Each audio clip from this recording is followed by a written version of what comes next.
Hello, everyone, and welcome to the Scottish Silverback Podcast. And this week we're joined by Joe Ballinger and another top super heavyweight, British super heavyweight. So we've kept the theme of the super heavyweight boys going of all of our guests so far. So it'd be good to get Joe on and kind of hear his opinion on certain bodybuilding topics. So we actually didn't run. I don't know if Greg spoke to you, Joe, but we're going to have a wee kind of run through of the New York Pro top five. Yeah. We done that last week with the Indie Pro, and that was a wee nice addition to the kind of setup. So I've had quite a few inbox chats with a few different people, Greg included.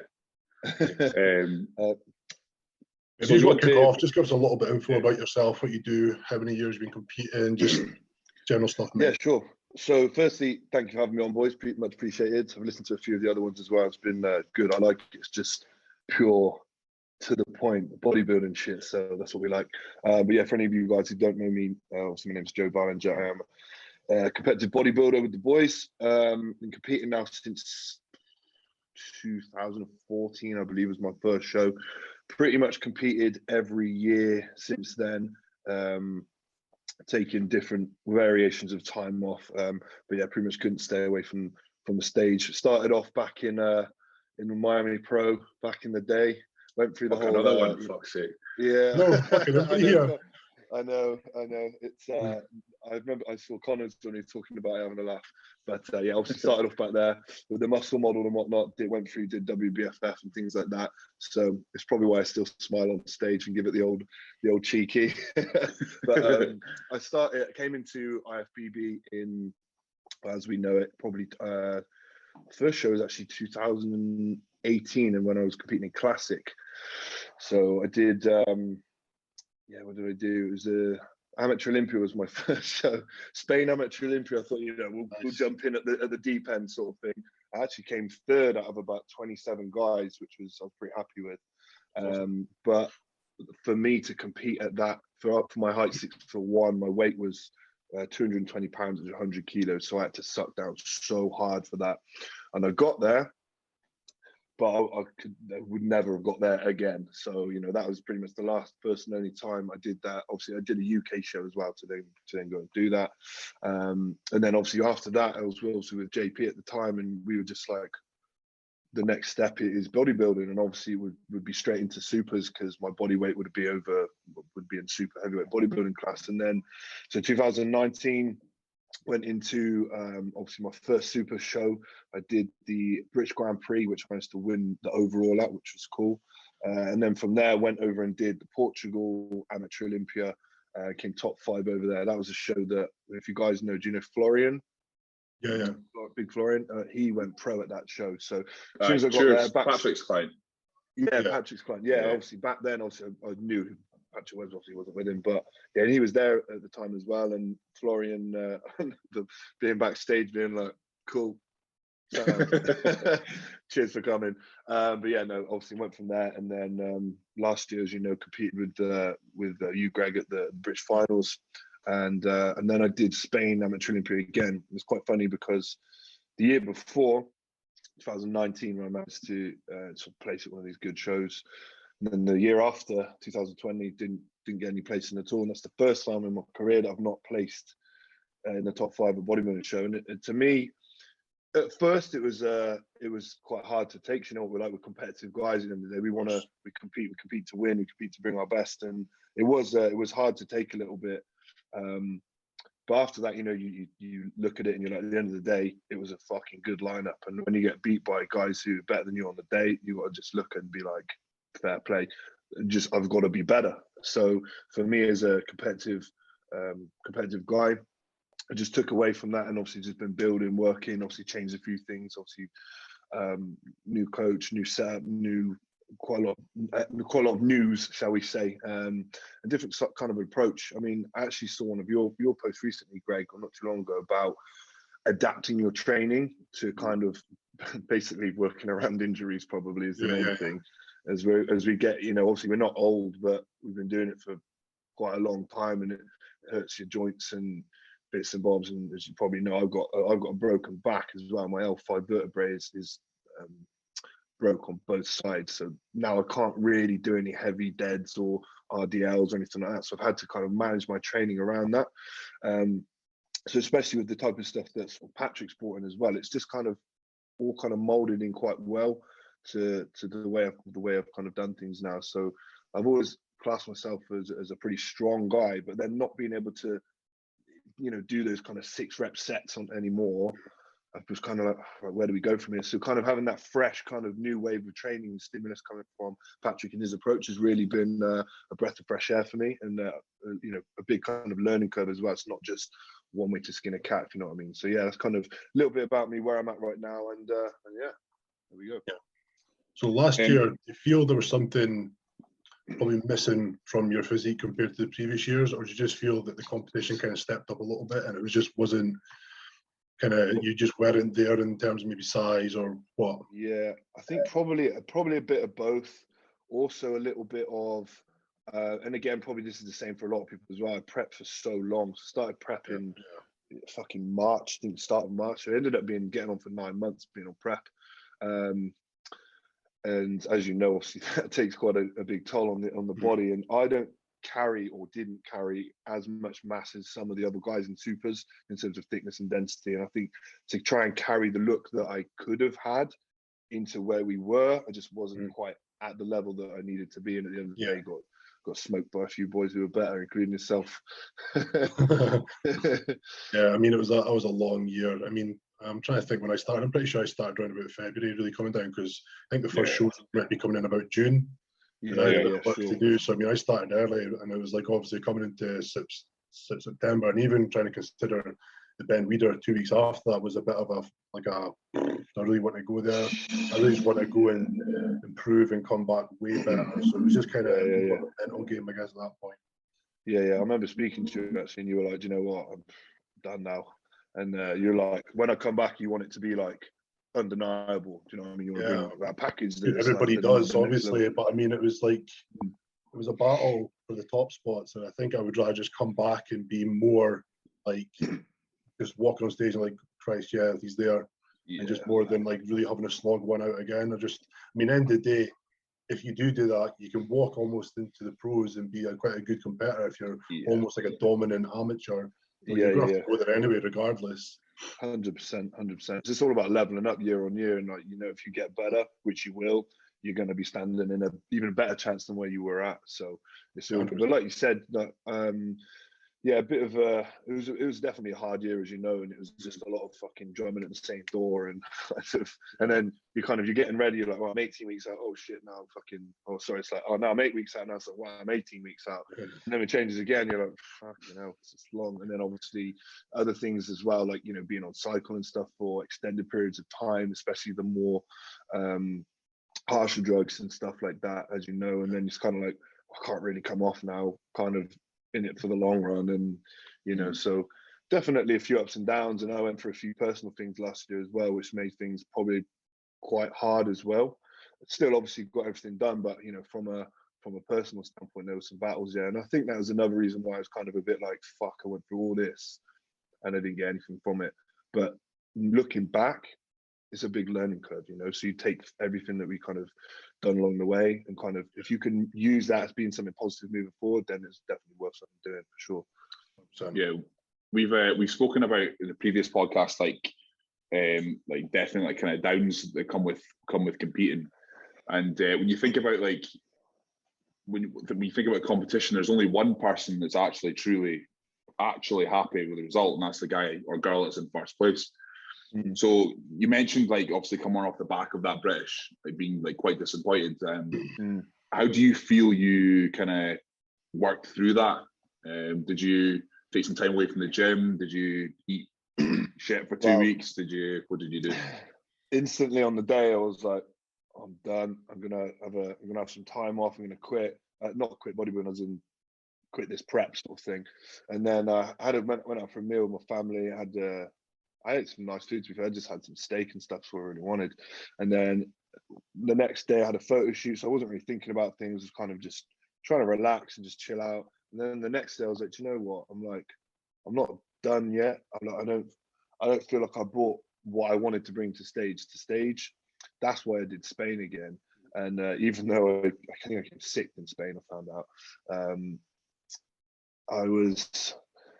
I wasn't quite done there. Do you know what I mean? I was kind of like, I just want to go again, because we went for a look at the British, which was a fuller look. And for me, my strengths are probably condition, and they always have been all the way through my career, coming in, you know, peeled. So, and again, I was on board with that decision. So it was very much, you know, it was not pointing the finger anywhere. That was as much as my decision as anyone's. And it didn't quite pay off. I was still happy with the look. It just wasn't what it could have been. So I've decided to go again. We came in a little bit more peeled, but again, I think by that point I was just tired, and you know, your body's just not reacting like it could do. So I'm glad I did it. It was kind of a nice way to sign it all off, because also it was in Spain, it was hot, I had a week thereafter, and I feel like I needed that. And then after that, that's actually when I had my hair operation. So I had a hair transplant, and then I was forced to obviously take sort of 5-6 weeks off the gym, and that's when I kind of needed that time off. So I still ate well, but just my body just needed that detox sort of thing. So obviously came off of everything.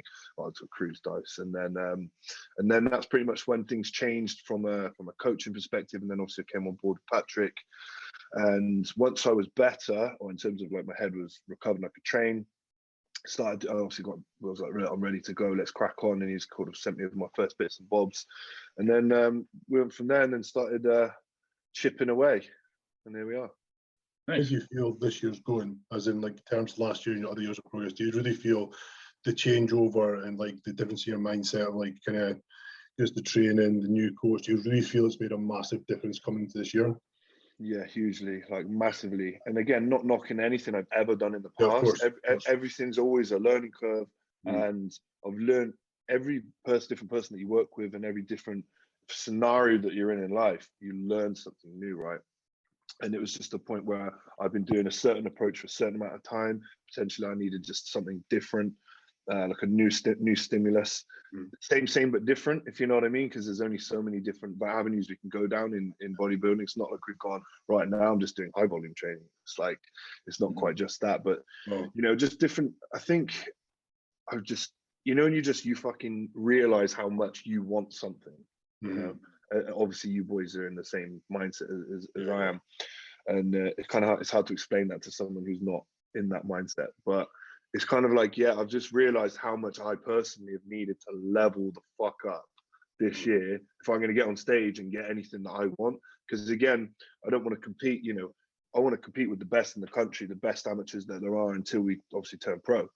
And that's these shows that we're going for. And at the end of the day, if you don't cut the mustard, you're not gonna get the result you want. And nobody wants to make up numbers. We're not doing this to just make up numbers and have fun. And don't get me wrong, I enjoy it, of course, but we want to do it to get a result as well. At the end of the day, it's good for, you know, personal goals. It's obviously helps with business and stuff like that. Obviously, we don't do it for that reason, but it's a nice other back end for that, for coaching and stuff, because obviously we lead the way as competitors, as coaches for our clients. You know, like to lead from the front, show a good example of how to be, how to act as an athlete, how to act as a person, as a coach, and stuff like that. So, yeah, it just develops us on all those levels for sure. Yeah, definitely.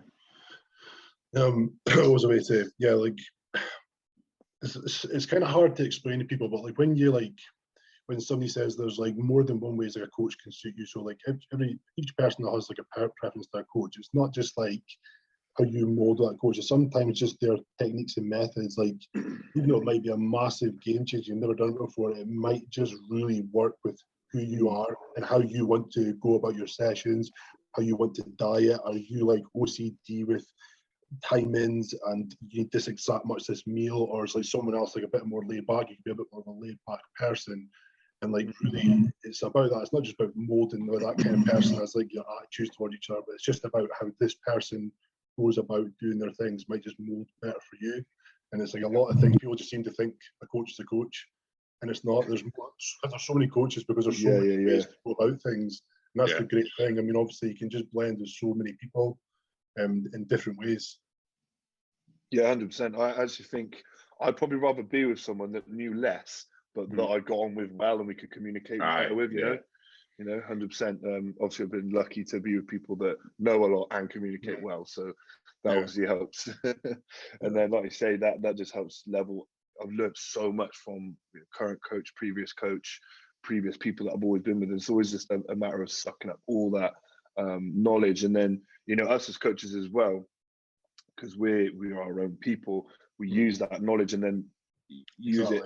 Dependent on the clients that we have. People say to me like, "Oh, do you use Patrick's methods now on all your clients?" I'm like, "No, like that's not how this shit works." Like, even though like you're fully behind them, there's still a piece in you. It's like, I feel my way incorporated with this would work even better. That's what makes you a unique coach, or makes everybody different as a coach. Man, like people need to understand that. You're not just copying because you've got a coach. Like they think I can go to him, but it's not. Like I'm incorporating my ways. I feel this way could actually work better, even though my coach is amazing. I still feel like maybe I want to try it my way and tweak it. Especially for like, because we obviously coach a lot of like first timers and lifestyle clients, as you know. Like, I'm not going to give them what I currently do now. Do you know what I mean? People don't get that. I'm like, they're not going to build their muscle doing what I'm doing. Like, obviously they will build muscle, but there's much more better ways of doing it for them at the point that they're at. And that's what people need to realize from a coaching perspective. We need to understand and prioritize the basics for people who are at that level. And then likewise, people who are at the higher level, of course we can employ some of those tactics for sure. I like to think of it as like a hybrid system. So like after you're taking stuff from Patrick, taking stuff from so and so, taking stuff from JP, blah blah blah, and you can like, because don't get me wrong, I've said publicly before, not to Patrick, but on a podcast and stuff, that some of the stuff I don't quite agree with, but obviously because you're paying him, he's a coach, you do exactly everything to the T. But that doesn't mean, like you said, doesn't mean that I then transfer that over to a client. There's certain things he has made me do in the past that I'm quite like, I'll do it, I have a feel for it, but I probably wouldn't use this with a client, or if I was doing like my own off season, I wouldn't do it myself. So, but that's the whole point of coaching, is that obviously is doing everything to the letter, and then when you want to kind of develop and hone your own knowledge, it's about kind of tweaking it and kind of putting your own spin on things. So no, that's it's exactly 100%. what I think he'd understand as well, and any of us as coaches, if somebody of say our level or somebody who's an experienced bodybuilder came to me and said, I don't really like this bit, could we maybe do that? I'd be like, I'm all ears. You're the person who's getting the most feedback because it's your body, and I'm happy to listen to you. If it's someone who's just started, I'd probably be like, no, you should probably do it this way. But shut the fuck up. Like that, for example, shut the fuck up, get down the gym. But 100%. So, like you say, communication is key in all aspects. There's been a few times with certain things. I can't remember off the top of my head what they were, but like I'm pure texting Patrick like that.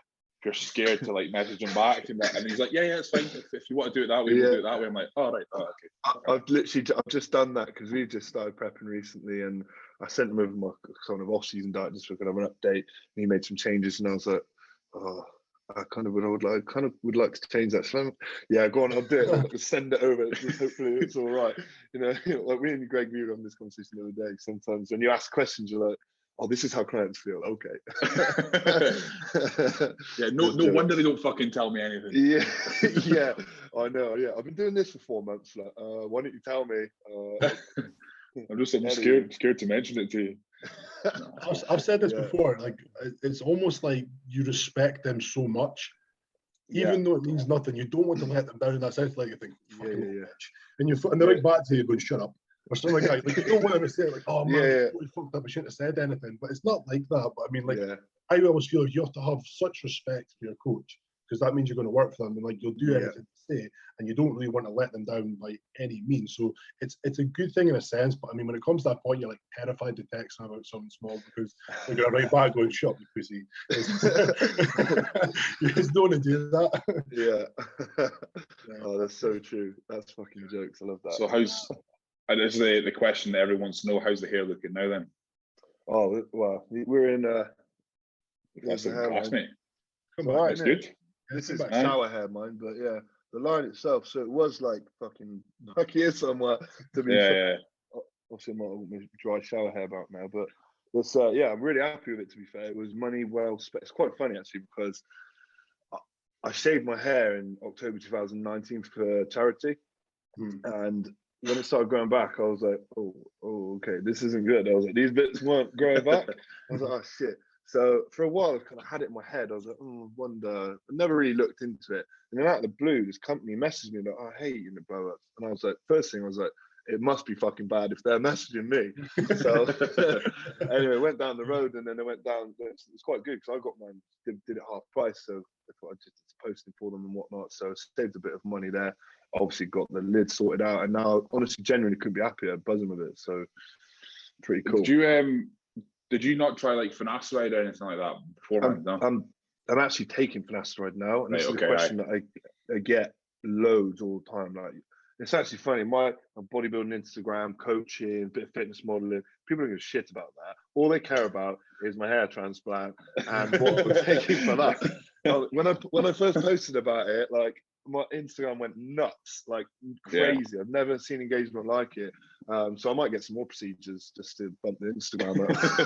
I'm gonna get the tips done. It's crazy. But go on. Yeah, sorry, I've been on finasteride since the start of 2019. How'd you find it? You know, I feel fine. I've never noticed anything. No decrease in sex drive. Don't feel any different. Yeah. But like, I remember. I think it was when it's always when it was two things. So in Future Fitness where I train, there's like two mirrors that mirror each other, and I remember doing like something on the cables and just seeing my crown, and I was like, that's a bit shiny, and then I was like, oh no, it's happening, and then you know when the barber puts your hair back and pins it back, it was like fucking here, and I was like, oh, that's happened quickly, and then that's when I started noticing in the shower that that I was kind of like, there was like more like hair in the bath and stuff when I was done, and molting, yeah, so I heard, obviously I knew about finasteride. I've been watching like Dave Palumbo for years. He always talks about finasteride. So but since 2019, my hairline's not moved. It's still the same. I haven't regrown hair or anything, but it's kind of sitting in the same spot. Would you ever consider a cheeky trip down the under the knife? I don't know. I think I'm fine where it is. So as long as the finasteride keeps it there, I'm happy. One of the questions I got a lot was all the common misconceptions, I think, with finasteride, which is true, but like obviously the side effects, you know. But from the research that I've done into it, it is, you know, like you said, loss of sex drive, sometimes can't get an erection, whatever, down the line. It seems like that is like almost like 1% of people that get that. So it is a thing. Yeah, exactly. It is a thing. But everybody that I spoke to think it's like you get that if you take finasteride. Like, I can vouch for you that I haven't. And it's doing the job. I would say best thing best thing you could do is take it, and if that just happens, stop taking it. Yeah, exactly. I'd rather do that than not take it and not have the benefits that you can get from it. Yeah. Things like no, this. it's what was that? No, you go. All right.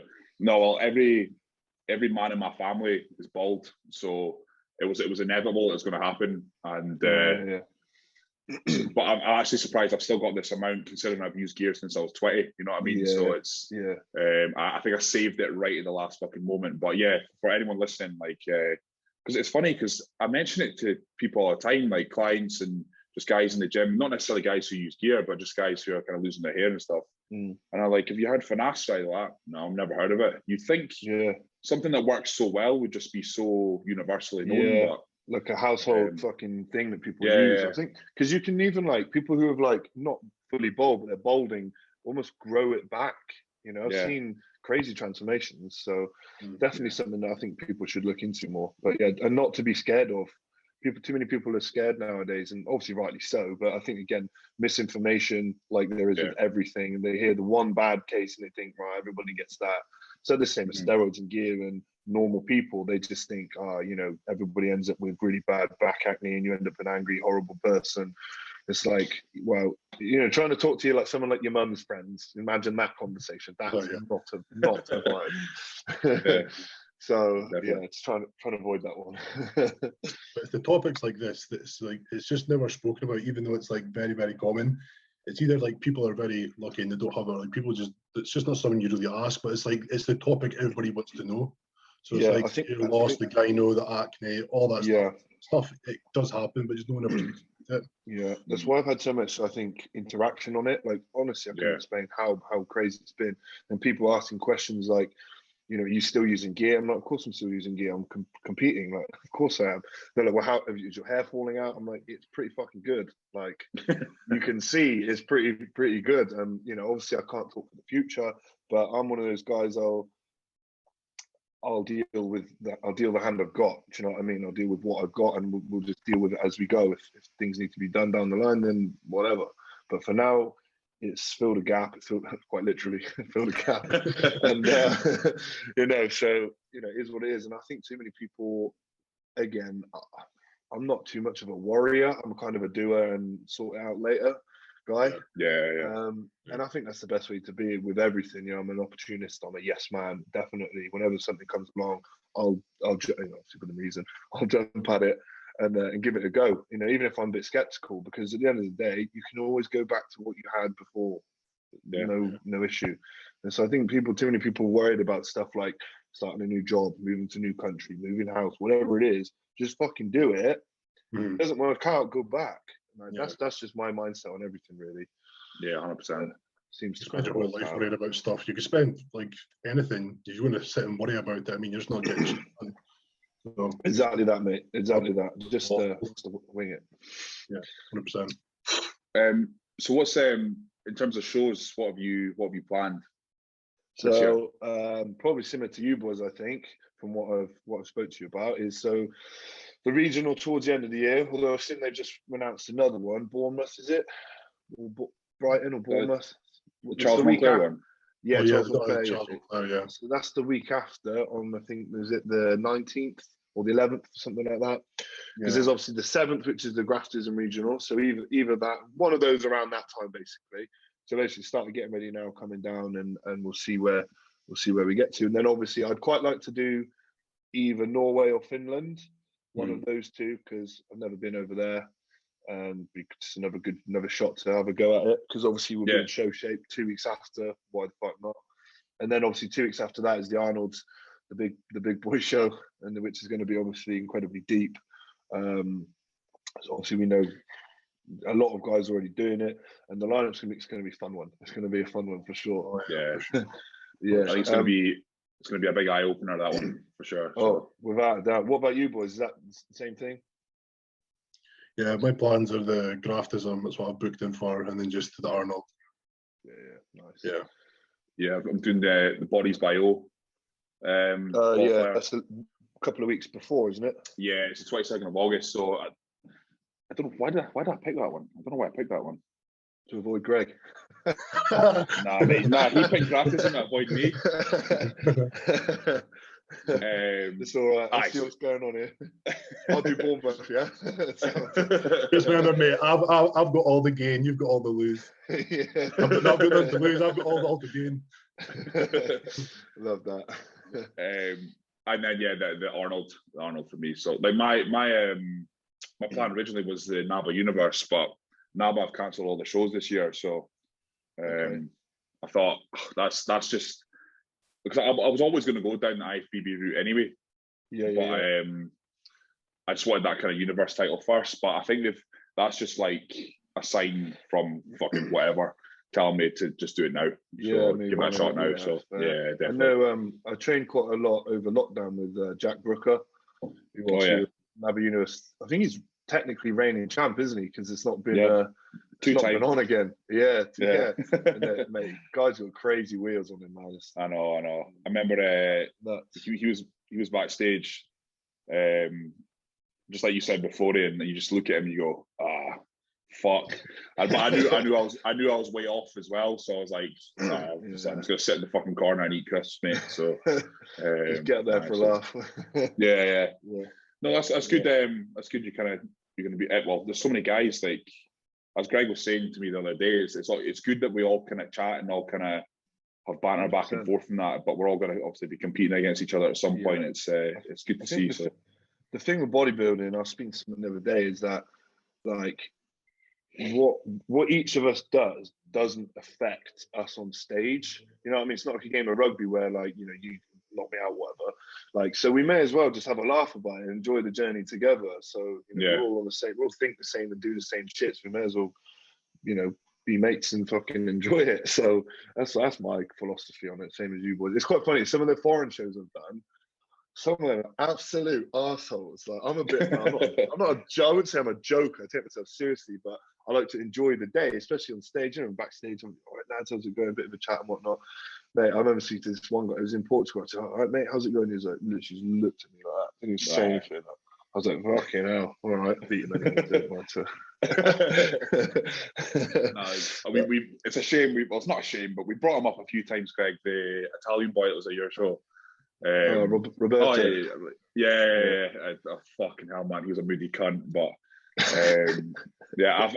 I've only done one international show. I've done the Arnold Europe as a junior, and Barcelona. It was in Madrid at the time.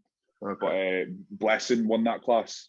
So right, yeah. I'd been like chit chatting back with him back and forth, but obviously he won and looked incredible, and that was my worst showing ever. I didn't place at that show. Yeah. But I spoke to him backstage and he was sound, so I've not had any kind of like Nicholas Falloud was in my class as well, Patrick's client. So that was just like that was just a mad class. But I've not had any kind of foreign. It's all been like British or Scottish boys backstage. It's always been a laugh. So the boy just had the eye of the tiger, and he just wasn't wanting to speak to anybody. He had a game plan that day, and it was to go on stage and just fuck everybody up. And it was just like he didn't want to be near us. He just wanted to play his own game. And like if that's how he wants to go about his day, it's fair enough. But I mean, that's not for me. Yeah, I know what I mean. It's quite funny because when I competed in Alicante, he was obviously competing at the pro show there, and I was sitting backstage, and he was sound as a pound. Like, it wasn't like he was that week. So, you know, but yeah, I think the whole I've actually some of the foreign shows I've been to, the Italian team, they're very intense. They take it as like, you know, like a football squad are traveling, they got the hooligans and they're all like backing each other and like fist bumping, and like it's quite funny actually. I just kind of seen it as in like he was not in his home turf. He was around all of us who weren't his mates, and he was just like not wanting to show fear. That's the way I thought he was maybe taking it. He just wanted to say like, I'm going to fuck you guys up, like fuck you. It was just like, I'm going to do this. He just didn't want to be a part of it. We were just like shooting shit backstage, having a laugh, and he just marched up and down, passing us like, I fucking got you, boys. If that's how you want to play it, that's up to him. But I know, fair play. It's not the best, probably not the best approach, is it? No. But it is probably a cultural thing. We'll leave him to it. Yeah, probably. So yeah, as we mentioned, we'll have a wee look at the top five. That's okay with you from the New York Pro? Yeah, of course. Well, speaking, because you obviously mentioned Blessing, that he came sixth, wasn't it? Just outside of the top five. What did you think of before we go to top five? What do you think of him? How he obviously went pro 4 years ago to how he's presented himself now? Think he trained legs? Oh man, it's kind of sad to see, really, in a way, because he's got an incredible frame, incredible shape. But I think he probably should have been better than what he was, 4 years ago.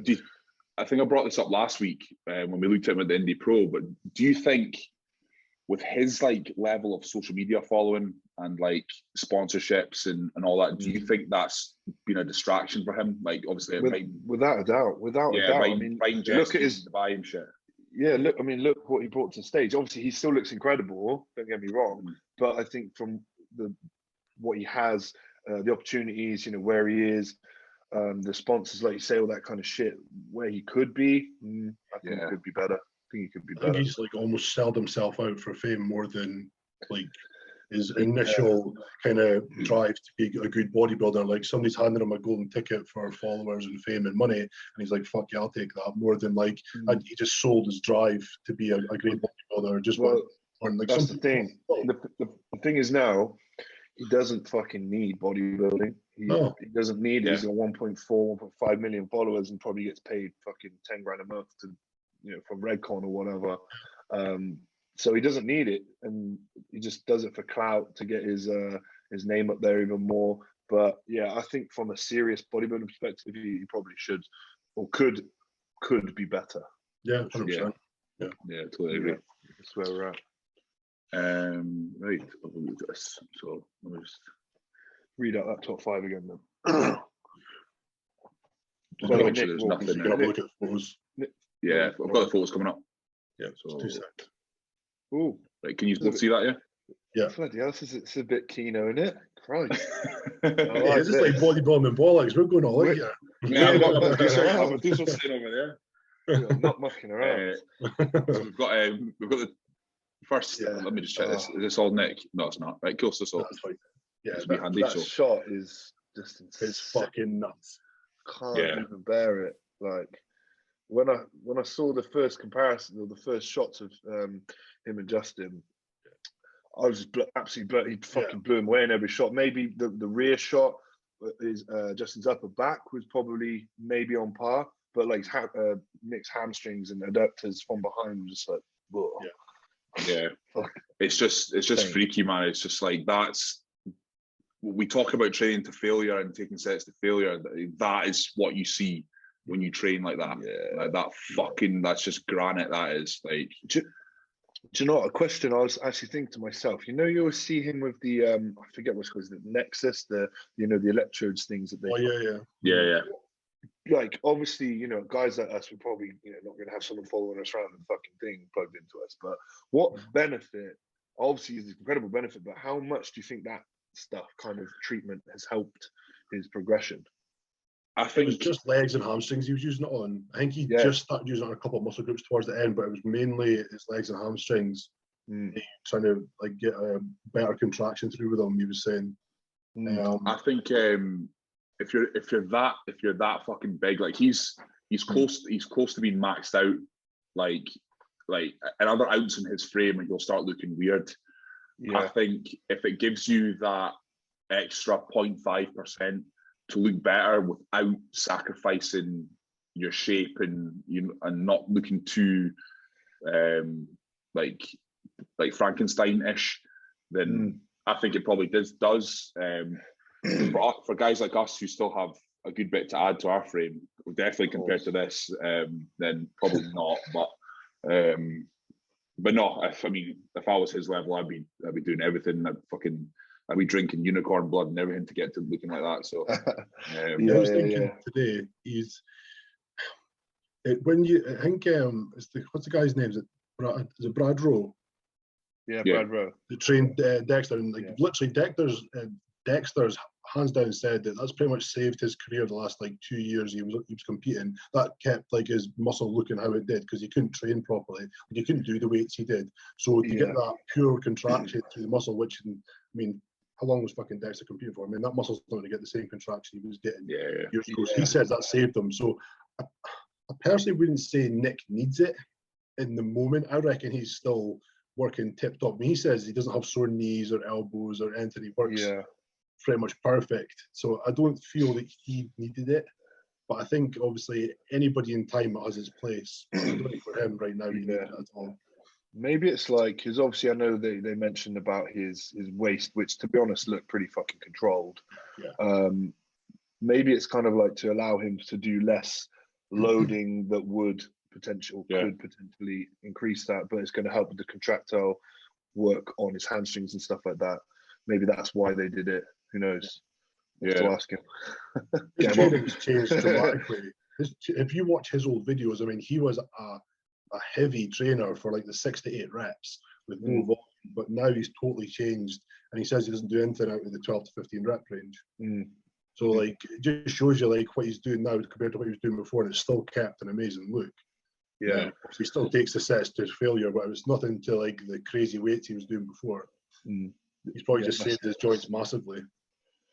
It's actually something I've done as well recently. Is I don't tend to do, especially on legs, I don't tend to do much 6 to 8 rep work anymore. Everything's kind of 10, 12 plus, and I've found it's working for sure. Mm-hmm. Yeah. That's good. Right, so second place, Justin Rodriguez. For me, I think he looks pretty similar to the Indie Pro. Because we spoke about last week, Greg, about kind of this kind of detail through the chest and that, so that still kind of remains. It's a nice shot. He's very condensed, isn't he? Very wide. He's wide, full. It's a real nice shot for him there. I did think his legs were a touch soft. I think it's just the lines. When you're standing next to Nick, I just think his lines can compare. Like you see Nick's lines, his legs. It's like everyone else's legs look totally shit, but they're probably not. Yeah, of course. You see, it's really dry. Yeah, he was good. If Nick wasn't doing this show, he would have. I think he would have taken the top spot again. But that's what happens. Without doubt. I think, Hassan. He's just not conditioned enough, is he? No. I don't think. No. I know. I think his delts are so down to what they use. I mean, he's round everywhere, and you look at that. Even though they're very conditioned, they're just nowhere round. His legs aren't as dry as separated as normally. His abs aren't as dry or cut as I would say normally. He's had much better condition. He's just has come off the back of Ramadan, though, hasn't he? Yeah, exactly. In America as well, so it's lighter hours for longer, so they have even smaller window to eat in. So that's not ideal for fucking 2 weeks out of prep. Don't get me wrong. Like I can appreciate his physique, and well, we all can obviously because we do this for a living. But something about his physique I don't like. I don't know if it's like the short. Yeah, it's like the short clavicles with the like all like oversized quads. I don't know, something about him that I've never particularly been keen on. So I'm kind of playing devil's advocate with this one, really, to be honest. It's just not that pretty to look at, is it? Yeah. I mean, who am I to talk? But you know what I mean? Those legs are insane. Yeah, they are fucking insane. Yeah, don't get me wrong, but I don't know. It's like, I think me and Greg have had this discussion before.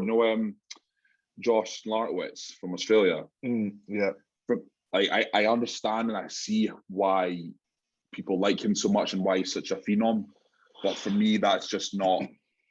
I don't like that kind of physique. So I think Hassan kind of falls into that kind of category for me, where I can see why people like it, but I don't particularly like it. I think he's just off the mark. Yeah, I think he's just off the mark here. But I mean, like Joe said, coming back of Ramadan he's amazing. He even looks like that. Yeah, he's done well. I know. Yeah. Do another month.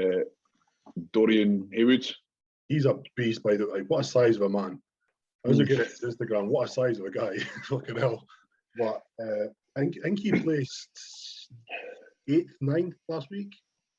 Was it? Oh, that's a fair scoof up anyway. He's come up for sure. Yeah, he's good.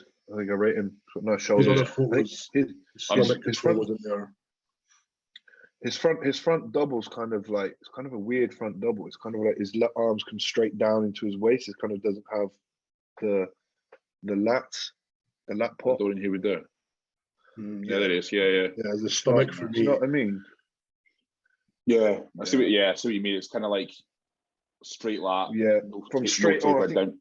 Yeah, from straight on, it's even worse. It's probably why he's trying to stand on the angle. He's doing a bit classic though, isn't he? Yeah. I say even worse. It's obviously not bad, but you know what I mean. Yeah. Where was that? There you go. Right. So they posted some good stuff, to be fair. Yeah, no, we used them last week. They're definitely the easiest to kind of navigate in that. So, and Mohammed Elamam, I don't know. I'm not a fan of that kind of look, but neither am I. The arms need to come up a lot. Yeah. But you can see he's pretty fucking shredded. And the shoulders. That's one shot as well. So yeah, I would hate to be fair. Yeah, I would hate if people were judging me on my most muscular. So agreed. Probably my worst shot, to be fair. So if we go back to some of the comparisons, so it's top three. I mean, I will say Hassan looks better there than he did in that shot that we saw. Yeah. Even Nick's tan just looks really good. Yeah, you know what I mean, his skin just looks nice, really polished. Yeah, just popping. Everything's popping. Really good, insane. Sure, yeah, Hassan looks better. There, to be fair. Yeah, lat spread. They've all got mental lat spreads. Whereas I think that was his next weakest pose as well. gaps. Yeah. I'm pretty sure that was his weakest pose last year, and he sorted it. It didn't look right last year. But now he's like throwing his elbows so far forward, you can't see the gaps. It looks like a lap spread. He doesn't have, I don't think, much of a weak shot, to be fair. No, not now, no. But look at Justin, like that's ridiculous. Yeah. I mean, that's the thing. We're just looking at Nick, really, but then you kind of, you know what I mean? It takes your eyes off of Justin, but he still looks fucking insane. He does, yeah. Fair play. Side chest, that fucking they all. I think this shot shows kind of where Hassan, like you see the softness to the hamstring, like look there, and through the tri and delt. But like you said, if he's been under eating, that's just a fullness issue. I don't think that's conditioning. I think if he was able to eat properly, those lines would have been there and even a lot harder. So size of his arm, though. Fucking ridiculous, man. It's crazy. Fucking baby. There's a baby growing in there, man. Yeah, that's nuts. I'll have a bit of that. But you can see everything. Yeah, the condition of the other two is just way more. Yeah, it's dynamite. Yeah. Back shot.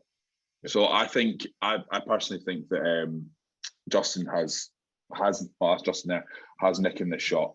Yeah, apart from maybe here, just through the hammy, but I think everything else just looks a little bit nicer. I don't know if I know it's Hispanic, but it's kind of like that kind of like African, like Hispanic round bubbly look compared to like the Caucasian hardness. I think like it's upper back, I'd give it to him. I think whole shot, I think I'd personally prefer Nick's, just because of the hamstrings, the glutes, the adductors, everything.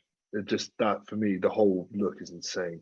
The muscle is just a bit rounder on Justin for me, but I'd like in a more complete look, like Nick looks great.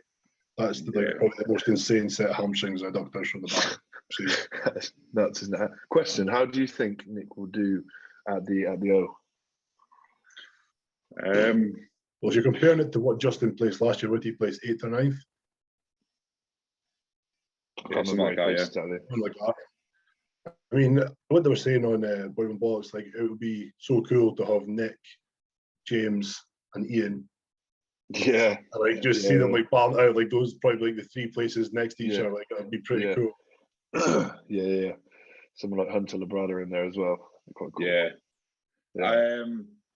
Possibly top 6, I think. Just depends who shows up. Yeah, I think possibly just outside. I think maybe like 7th, 8th coming in.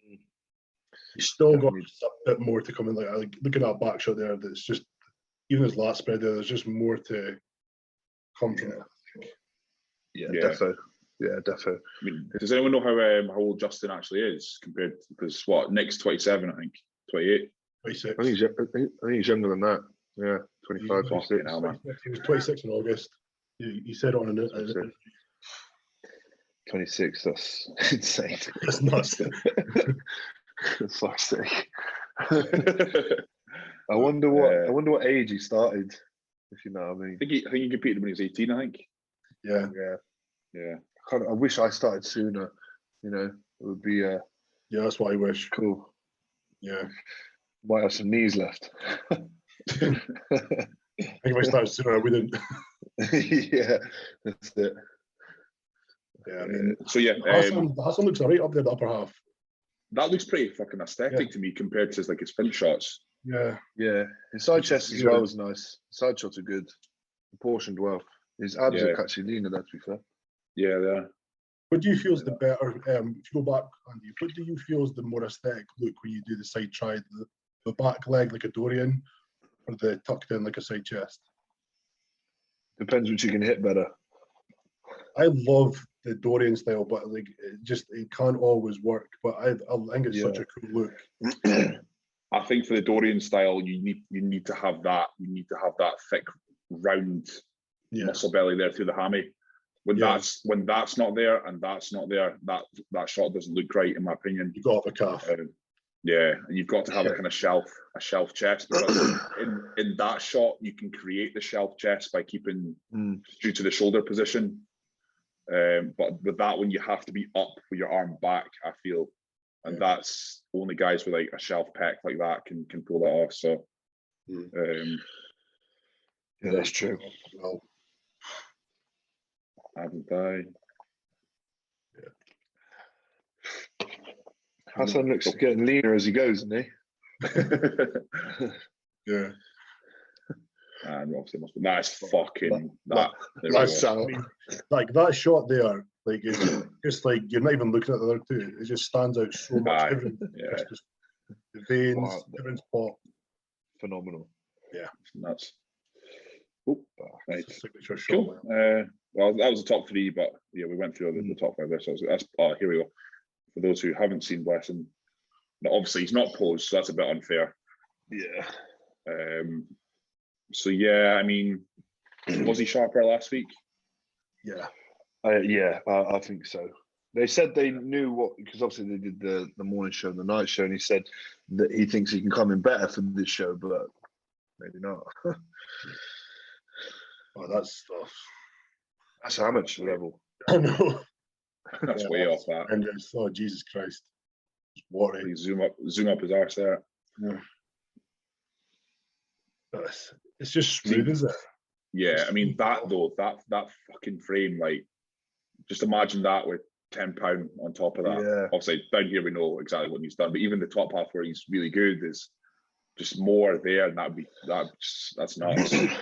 Both of those lat spreads, the front and back, they're imbalanced. What side to side? Aye. He just looks flat. Wrong. Flat as fuck. Wrong. Yeah, something's wrong there, because you see his gym shots, like his back is fucking insane. Yeah, like it's actually nuts. That's just off, isn't he? You actually look, there's almost like a bend to his erector there going to the right. There. Yeah, there's something not right there, because that should not be like that. Yeah. Yeah, you can see there, it's way off. Yeah, he's kind of, that's weird, because that shot is really, it doesn't, I mean, that looks, if you said that was an amateur lineup, I'd be like, all right, you know what I mean? But you know he's so much better than that. I've seen his pictures in the gym, and his check-ins are so much better. He's so lower back, there's not even a Christmas tree there. Yeah, there's nothing. Before you came into the chat, I was saying to Greg, do you think maybe, obviously with building himself up for so long and then not showing up at Indy, do you think that just being stressed out his box has obviously not helped this look coming in? Yeah, I mean, he plays the game, doesn't he, where he's like, oh, I don't care, but everybody cares. Yeah. Everybody cares, whether he's dicking around on Instagram or not. Yeah. It's probably got to him a lot. It would get to me 100%. Because I wouldn't have shown up. Yeah. Oh, no, 100%. Because all the attention he's getting loads of attention, but it's not fucking good, is it? And also, you can't be. There must be some horrible comments. I mean, I would never leave a comment like that, but there must be some people leave some nasty stuff, and I'm sure he's read some of it. And probably, no matter how thick-skinned you are, it's going to get to you. Definitely. Sure. Like, there's no way Redcon have took that like lightly. I would have said, if I was singing in like how he's kind of portrayed himself, or even how he's just shown up, I'd be questioning stuff like. Yeah. Like they're representing us, and that's sad to say it. Who's his coach? I don't know. I always thought it was Neil Hill for some reason. I'm not sure. I don't think it is. I can't remember. I don't know who. I'm not sure it is off the top of my head. But yeah, they've got some work to do. Did you see much of the classic stuff? I saw just watched the 212, which I thought was really good. What we got coming up? I saw Rob Taylor's pulled out. Yeah, you see that? Oh yeah. He doesn't be thinking of that. Well, I doesn't think he's gonna make weight. I really like Rob. He's fucking absolutely sound. He's a credible bodybuilder. But I feel for him, because he's been prepping since November or something, trying to get his weight down. And obviously, if obviously boys follow him, he works. He's a hard worker, isn't he? So I feel for him. But yeah, he's his family man as well, isn't he? So yeah, I think he's got another 22 pounds to drop to the show, and I think it's not even that many weeks. 4 weeks, 3 weeks, 4 weeks, 6 weeks. I think his latest. I think I've seen his videos. Latest was 230, so he did to come down to 18. Yeah, 230 something like that. So it's a decent whack, and he's already pretty skinned. I mean, like honestly, like we all know Rob works hard, and he's a good bodybuilder. But I mean, I legit couldn't do what he's doing.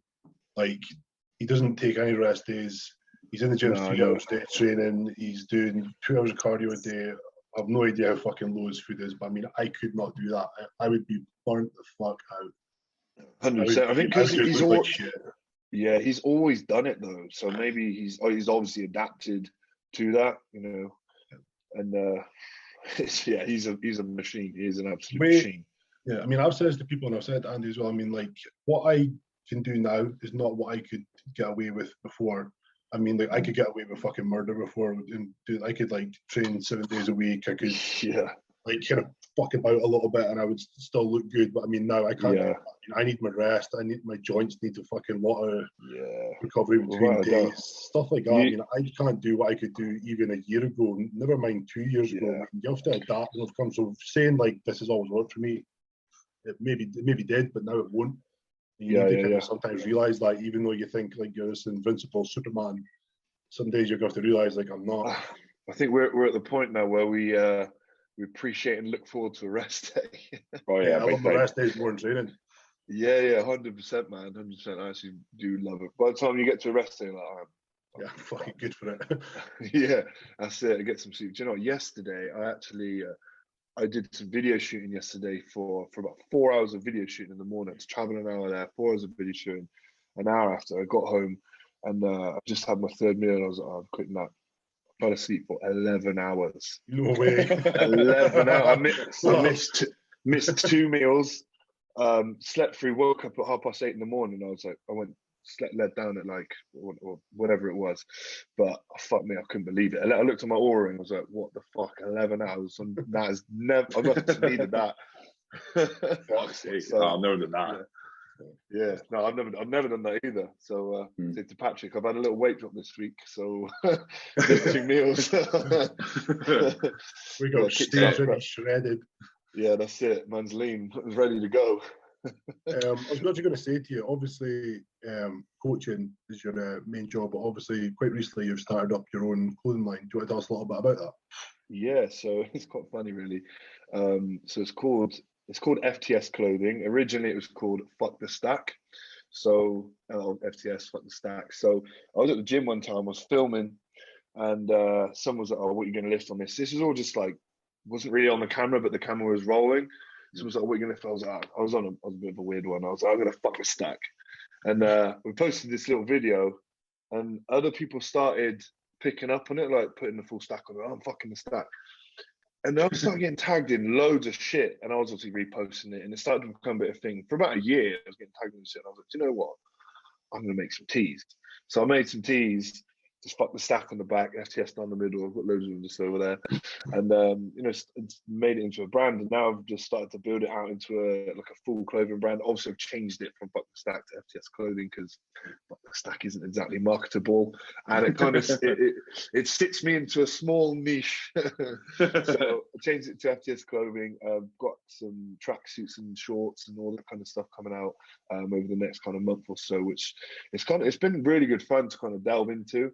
Seeing like a new like a side hustle, I suppose. It's cool because there's no pressure on it to do well, because obviously it's not my main income, but it's doing pretty good. It's doing pretty well, to be fair. And I'm very fortunate. My brother's girlfriend is a designer. She's worked for Superdry. She currently works at Holland Cooper. So she's awesome. Pretty much I couldn't have done it without her. I like to put that out there. She's been amazing at helping me set it up. Even stuff like the software of, how to set up Shopify, marketing, all this kind of stuff, all the stuff that you wouldn't even think about when you're like, oh, let's make some teas. It's like, that's why I was like, well, let's make some teas. It's like, oh, it's not quite that simple, actually. Because I'm not, we're getting them made properly by a proper clothing manufacturer. We even did the sizing. Like, I had pretty much made what I want, and I thought if I like it and I would wear it, I'm confident other people would too. So that's kind of what I based the fits off, and then obviously ranged up and down from there. But it's been, like I said, it's been fun. It's been cool seeing other people buy my clothes and then tag me in it. It's been like, oh, I made that. It's it's quite cool. So yeah, I'm going to keep pushing that.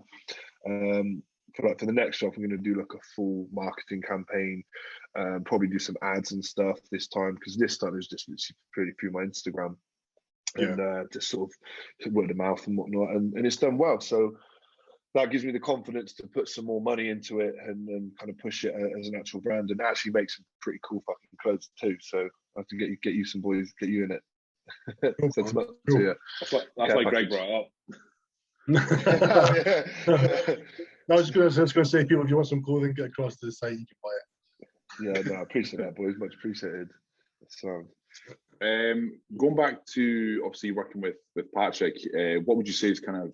So I think for myself, like some of the training that I've posted up, and obviously Greg's done a few of my sessions that we put up on YouTube and that, and there's a lot of, because I don't know, even before I started working with Patrick, he had this kind of like aura about him, that he had like this kind of like just kind of secret system, because all his clients have that kind of round, bubbly, hard look.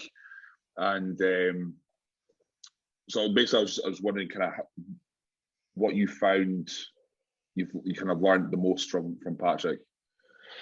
From a training perspective, so I wouldn't say I've come away from lifting heavy. That's too much of a blanket statement. Obviously, we're still lifting, heavy. Most things are, we'll have a set, as like a heavy set. So whatever we're doing, we're still lifting a heavy straight set to failure, often with a force rep as well, depending on what the exercise is. And then, like you say, it's bringing in different intensifiers and allowing. What I found is it's allowed me to lift heavy but sub-optimal, not like a 6 to 8 rep weight, but like a heavy weight but with more volume. So for example, like you say, the cluster sets, the extended rest pauses, just a lot of the ways that it's set up, or the sets are set up, allows me to lift a decent weight but for probably more reps than I would over a whole session, the way I was doing it before, or the way I've done it previously. And I was thinking to myself before I started with Patrick, or times gone past, that I feel like I need more. I don't really like, again, it's a very blanket statement. I need more volume. I don't like the word I need to lift more volume. You know what I mean? But I need to kind of change kind of stimulus, change kind of approach, or use kind of different intensifier techniques potentially more often. And that's kind of what is provided. And I feel like it's worked well, especially for some of my weak points, where I was doing potentially quite a lot of low volume on my weaker points, when I actually felt like I needed, again, I don't want to say more volume, but it is essentially more volume, if you know what I mean. Yeah. In for want of a better technical term. But yeah, essentially like a different split as well. So split's obviously been set up to kind of focus a little bit more on my weaker areas. I know he likes a sort of body part split, and it's been good to actually focus on, like, for example, my arms, whereas before it was more of a secondary thing where I would do it at the end of a session, which again is fine if your arms are okay, but mostly mine were a little bit weak, or were weak. They're finally starting to look like I have a set of arms on in my front double bi, so I'm actually quite happy with it. So but yeah, I mean, again, everybody's different, everybody reacts differently, and I think it might not be necessarily that specific type of training. It might just be that I've done something different than I was doing before. So it's just a new stimulus, and then obviously the food side of things as well. Just been eating an incredible amount of food, as you boys know, in the same fucking boat. But yeah, it's learning curve. Consistency, as always, beats everything. But also from probably from a drug side of things, I've learned quite a lot as well, because his approach is quite, again, different to what I've used before. Whereas, for example, off seasons gone past, I just use specific longer esters and stuff, and then we had periods in this off season where we've gone to almost pre-contest, not trend or anything like that, but pre-contest stuff, like a lot faster esters. I remember I asked him one day, not to question him, but for my own knowledge, and I was quite conscious to word it that way. Worded it very well. I was like, what the fuck are we doing this for, bro? You know what I mean? I was like, well, we're on prep, are we? But I was what's the kind of the reasoning or justification behind this changed, and he sent me a fucking 10-minute voice note explaining it all, and I fully went into like proper scientific depth of what did what and how it all worked. I probably can't relate to you exactly how he said it, but it was kind of, I was like, all right, cool, I'm fully on board and respect your kind of his approach for that, and it seems to have worked pretty well. I've put on probably most of my muscle I put on in a certain amount of time than I have ever before, which is good. So yeah, everything's going well. And my heaviest weight was 278 pounds, which I was happy with because my condition is respectable. Well, I would say it's respectable. I tend to not get fat, not through lack of trying. I mean, trying, but I've always found it easier coming down in a prep. Like to get lean is not. I don't want to say it's not hard. It's not as hard as it is going up. Anyway, personally. So yeah, hard gainer, shall we say? Yeah. Did he give you an arm day? We've had an arm day. We've gone through a couple of different splits. So I've had an arm day before. At the moment, I'm running it off the back of I'm actually training arms 4 times a week, obviously separate. So I'm pretty much training arms pretty much most sessions apart from legs. I've got some type of arms in there. So yeah, so there's a good amount of volume in there. And then obviously, as you know, he kind of changes it up. Like before I was doing what would I do? Literally 5 sets of 10 to 12 of one exercise, and then 5 sets of 10 to 12 of another exercise, but each one would only have 20 to 30 seconds rest in between. So I'd literally get off and I'd be like, fuck. I was like, the pump is insane. I know we don't train for the pump, but obviously there is some time. Yeah, but it's quite nice. And I get off and I'm like, fuck, I feel like I've actually smashed my arms. Where I followed push-pull leg split for so long, which was incredible and added me 10 kilos of stage weight in a year. And now I just felt like I needed a bit more specificity on those certain body parts. So, and especially for me personally, the push-pull leg split, I needed something new because it had got me to this point. And then, as you know, I need to then build up certain areas. If you needed like a bit more ham, you probably couldn't just do a leg day. You'd probably need a specific hamstring day where you're actually focusing on that first, or vice versa. But yeah, specificity is starting to come into it a lot more as we've got more further down the bodybuilding career for sure. Yeah, because I was doing, right now I'm doing chest buys, quads and a bit of ham, back, shoulders, tries, and hamstrings with a bit of quad. But the split before that, he said to me, all right, okay, we're going to do a chest and back day. And I was like, just to add in like some from my weaknesses. And I was like, oh, I think my back's pretty good. And then he was just like, no, fucking there's a weakness day. I'm like, right, okay, that's brought me down a fucking peg, but you fucking what, mate? I know, chasing my fucking back shite. See, because like he's got obviously he's give me like a touch up with chest, and then I've got shoulders by themselves. So that's the 2 kind of weaknesses sorted. And he was like, throw in some back touch up as well. I was like, oh, all right, okay. Well, here's me thinking I was fucking had a turtle shell, but I clearly don't. But whatever. No, it's good. It has been eye opening for myself and how he rotates everything. And obviously you're doing something that's completely different to me. So it just shows you kind of how specific he keeps it to each client and that, which is really cool. So. Definitely. I think like anything, we all start somewhere, right? We all start somewhere, and then him as a coach, he sees how we respond and then changes things based on that. Obviously he's not going to sit at home and write a brand new plan for every single client he has come on board. No. I wouldn't ever expect that. So we start somewhere, and like you said, then the specificity comes into it down the line. And like you said, it sounds like you've got some new specific bits for you, and as I have as well, and as I'm sure you have, Greg, as well, working with Jordan, working on certain bits and bobs. How's it all going with Jordan now too? Yeah, good, mate. Obviously, well past like the heaviest I've ever been. I think I was maxed. I think I was 283. I think I maxed my body weight out almost. Just gone down to 275.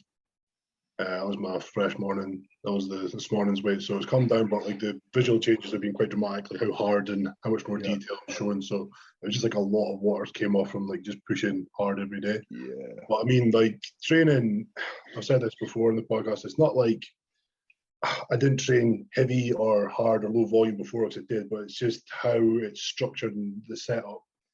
We've spoke obviously like what you were doing before to what I'm doing is kind of different. Like he must have had a different approach to things and how he's wanting to and stuff. But I mean, it's been quite dramatic in me. I mean, I was training arms like 4 days a week. I was like nearly every session, and now I'll do it's literally like the one exercise for 7 sets. And that when he gave that to me, I was like, mate, my arms are not my best body part, and you're gonna fucking have to throw in some more here. And I was like, I'm not gonna fucking question him. I don't want to. I'll just do as he says. Like it's been they've came up, and it's like it's really trying to understand like less has been more for me in the arms. I really thought like I was needing much more work from my arms, but I mean they've stayed probably bigger, rounder, fuller. My triceps have come up massively from just doing exercises I'd never done before. Yeah, that's cool. Yeah, it's anything you're going to try new is going to be an eye opener. Yeah, so it's just 100%. Yeah, just trying to grasp your head around that stuff just is the hardest part. I think for me as well, obviously we knew it before, but it's been put onto me even more so how important exercise selection is. You know, obviously Patrick says he kind of gives us the split and tells us kind of how many exercises to do, exactly what to do, but it's like the actual exercise selection, I'll leave that to you because only you know what feels good. He's like, you know, obviously 3 presses, you know, isolation, whatever. So he kind of lays out how you should do it, and then leaves the specifics of it to me or to us, as you know. You know, at the start he did give me exact how to follow it. I think because obviously that's kind of a blueprint sort of thing.